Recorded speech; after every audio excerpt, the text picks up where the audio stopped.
So, this doctor I used to work with, very smart man, he used to love giving me like little tidbits of information about fighting. He knew what I did for a living and he was pretty fascinated by it.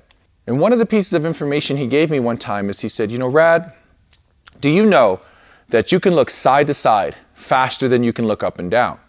I said, really? And he said, yeah, it takes your brain longer to process looking up and down than it does looking side to side. He was like, so yeah, you should really consider having your guys, keep going up and down, changing their levels, because their opponents will process that a lot slower. Now, this isn't new information. We know that when we're attacking that we need to change our levels, that we should go high and low and invest in the body and the legs and so forth. But it was very interesting to kind of hear it on a neurological level. Understanding that there are benefits beyond just changing the look of your combos or trying to trip up your opponent. It's something I always teach my students and my fighters to do. Flash your hands, set up your kicks, put punches in front of your kicks. These are things I say on a regular basis. Ultimately, we use it just to disguise our kicks, get them looking at our gloves, looking at our hands, maybe touching their gloves, touching their face, and then the kicks are going in underneath. But on a deeper level, we really started investing into like changing our level and throwing like solid 2s to the body, coming up with a 3, jab high, jab low. These are boxing combinations, but mixing those into our Muay Thai and really getting the opponent not only having to look like this because you're moving side to side if you have really good footwork, but you're also going up and down.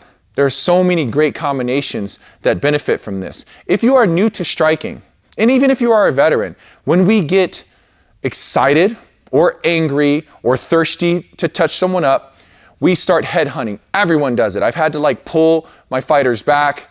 Dude, you're headhunting. Be smarter. Invest in the body. Terms like this. Getting them to understand. There are levels. You need to keep changing the levels. Keep them guessing. Always remembering that the strike that finishes a fight is the one you don't see coming. Sometimes it's power.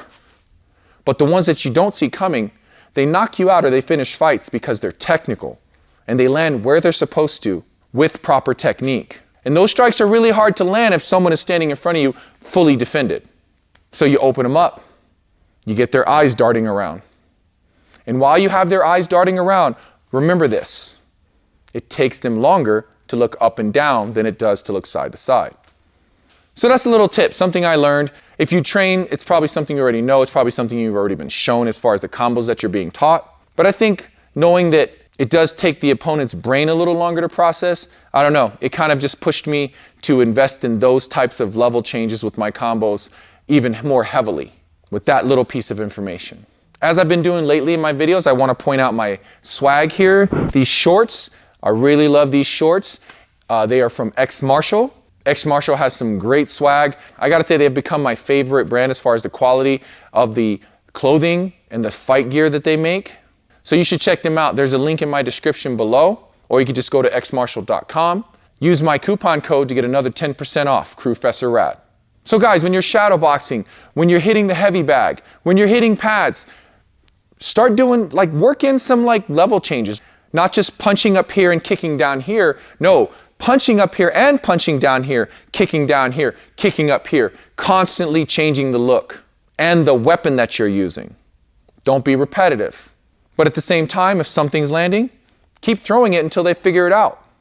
All right, guys, I hope you enjoyed the video. If you did, please be sure to like and subscribe, and we'll see you in the next one.